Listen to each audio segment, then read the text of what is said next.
Anna again from A Day in My Sleeve. This is my third video today, hence the same attire and the messed up hair. But like I said in the first video, I really didn't video blog or even blogged about my surgery until now, so it's kind of a catch up. So my first video was like an overview. My second video was about the things that you needed pre-op for being post-op and your vitamins. So anywho, so now I'm just going to do a little recap of my experience and let you know where I'm at. On Wednesday, today is Monday, on Wednesday, it's going to be 9 weeks post-op, so I'm still like 8.5 weeks post-op. And when I started out my journey back in August, that's when I got referred to actually to get the sleeve, because I had to go through Kaiser, so I had to get referred by my doctor, go to a pre-orientation, and go to orientation, and then go to class for 3 months called Options. When I started my Options program, I weighed in at 268.8. I don't like to do that whole point stuff because your body fluctuates so much, but so we'll say 268. And I was required to lose 10%. So I lost 28 pounds, a little bit more than 10. I lost 28 pounds the day from August to the day I went into surgery, which was February 8th of 2012 of this year. So I lost 28 pounds in several months. It took a long time, and I thought I was starving myself. I even went on a cruise and everything. I actually lost weight on a cruise because I was trying to be, do as much physical activity and trying to eat healthy. I would eat like little bites of everything and I wouldn't feel deprived. But yeah, so it was a journey just to even lose that 10%. It was really rough. At points I thought I was not going to make it, and then I would not qualify for the surgery, which freaked me out because I wanted it so bad. So on February 8th, when I went to West LA and Kaiser to get surgery done by Dr. Zalata Getty, I weighed in at 240. And that was like, we only did 1 day of liquid diet. That was even with the liquid diet. So I'm sure that 1 day helped a little bit, maybe a pound or two. I did the liquid diet the day before, went in on February 8th, weighed in at 240. It's been 8.5 weeks, and now I weigh 205. So that's 35 pounds down from the day of surgery. So with the sleep, I've lost 35 pounds. Let me calculate here. I suck at math. Total in general, since starting the whole process, it's been 63 pounds. And if I'm technology savvy enough, I will put a picture of how I used to look like back in August when I weighed, actually I'll put a picture of what I used to look like when I weighed 296 a couple years ago.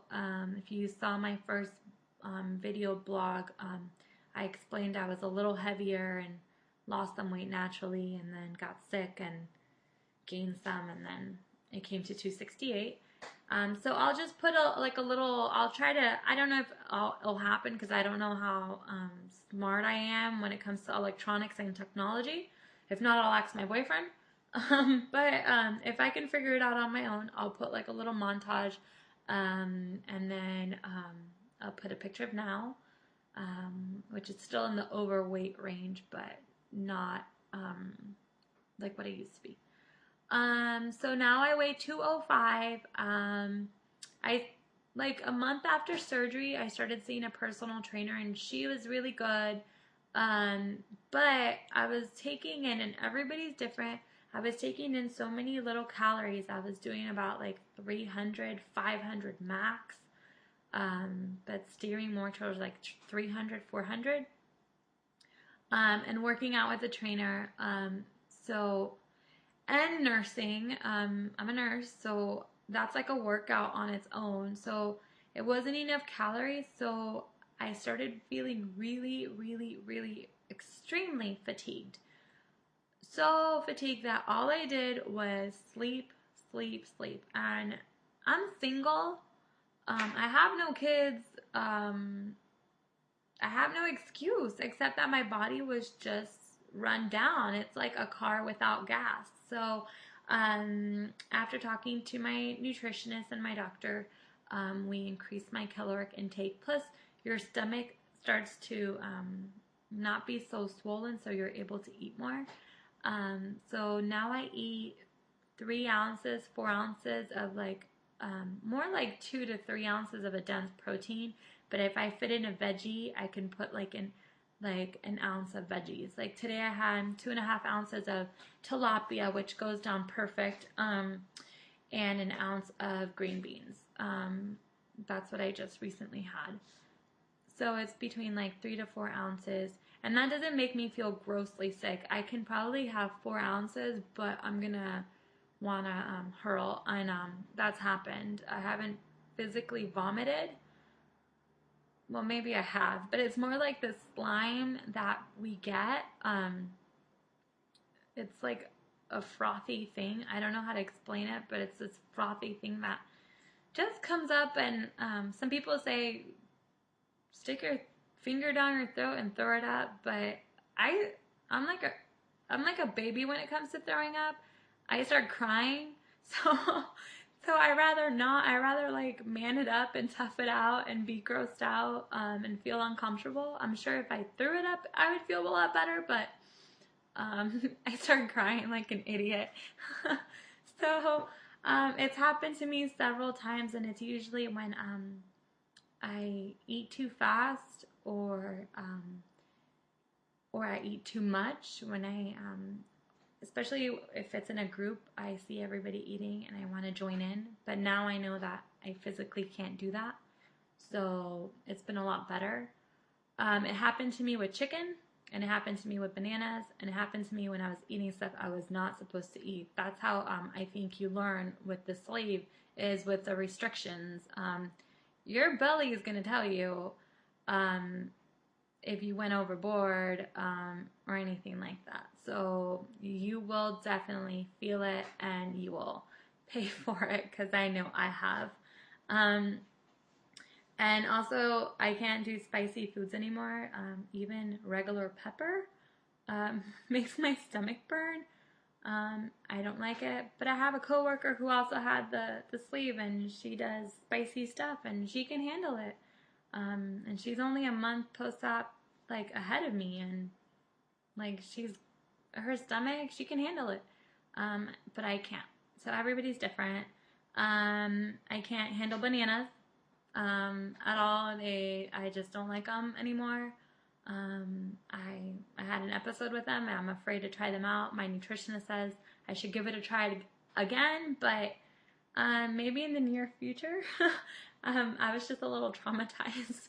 And basically, I believe that's it. That I haven't had that much food problems except that, and just increasing my caloric intake. And besides increasing the amount of food, I just had to start eating foods with heavier, like more calories. So in order for me to reach the 600 to 800 range that I'm trying to stick to. And also getting in my water. I was never really a water person to start off with, so trying to stick to drinking at least 64 ounces of water has been a struggle for me, but one that I mostly reach all the time, because I know it's really important. The days that I do drink my water, I do notice that I go down in weight the next day, so that's really helpful. Also, tracking your calories. You can do it the old-fashioned way. You can write it down in a little notebook, if that helps you out, if you're more of a visual person, tactile person. I personally love, Hello Kitty, but I personally love this one program. It's called Lose It. It's available in the App Store. It's free. Some people like the MyFitnessPal. It's really popular. I think they're both very similar.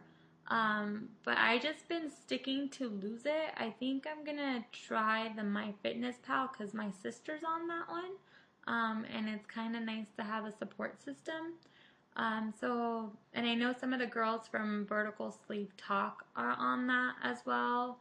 So I might start giving that one a try. But so far I'm using the Lose It program, and you can scan your food, like scan the barcode. It'll give you the calorie amounts and all that stuff, and you can do a review of your day and see how many proteins, how many sugars, carbs, calories, like all that you've had that day, and then it does a recap of weeks as well. And then you can track your weight as well on it. That way you know, like, you know, you have it in here and stuff like that, and you can print out, or you can just review what you've done. But yeah, so I'm gonna maybe switch off to myfitnesspal.com. So if any of you guys have MyFitnessPal, send me your username or something like that if you want me to be like a buddy or something. I like having friends. But since I don't have it right now, I can't give it to you. Whenever I do get it, I'll let you guys know my username on that, so you guys can add me if you guys like. And then also that I downloaded this last night, and I'm gonna try it out. It's called Couch to 5K. I saw I'm sorry I forgot your name, but I saw a girl last night on YouTube, and she used this. Whatever your name is, I loved your video. I'm so sorry, I stuck with names, but whatever your name is, I loved your video. She used this program, and it's basically, I haven't tried it yet, but I'm going to, and I'll let you know how I like it. But she basically used it, and she ran a marathon right afterwards, and she completed it, and she did awesome, and the video made me cry. If I can, I'll see if I can put it in at the end of this. I'm gonna look her up, so you guys can watch that video, because it was awesome, made me cry, and she motivated me to get up my butt and be a little bit more active and stuff like that. Like I said before, I was seeing a personal trainer. I think I go all over the place, but I was seeing a personal trainer. She was great. But it's so expensive. At least the gym I go to, they charge you an arm and a leg, and I live in LA. It's super expensive. At my own income, it's tough. It's over $1,000 a month, basically, if you want to go 3 times a week. And I don't know about you guys, but that's a lot. I'm going to use the remainder sessions that I have with her. Try to incorporate that into my workout. Definitely do cardio. Hiking. There's a lot of hiking opportunities here in Los Angeles. Do that. Go to Venice and Santa Monica and start bike riding and stuff like that, just to get out there and move the body. Basically, you have to move your body. And then maybe if I save up enough money, I can purchase several classes from her, and not do them 3 times a week, but maybe once a week or something, especially for toning. That's what I mostly will have to use her for toning. Also on Groupon, woo, I love me a good deal. I bought a a free month worth of yoga classes at YogaWorks, and I'm going to try that out. So I'll let you know how my yoga experience for the month goes. I guess I'll do like a review of yoga after I'm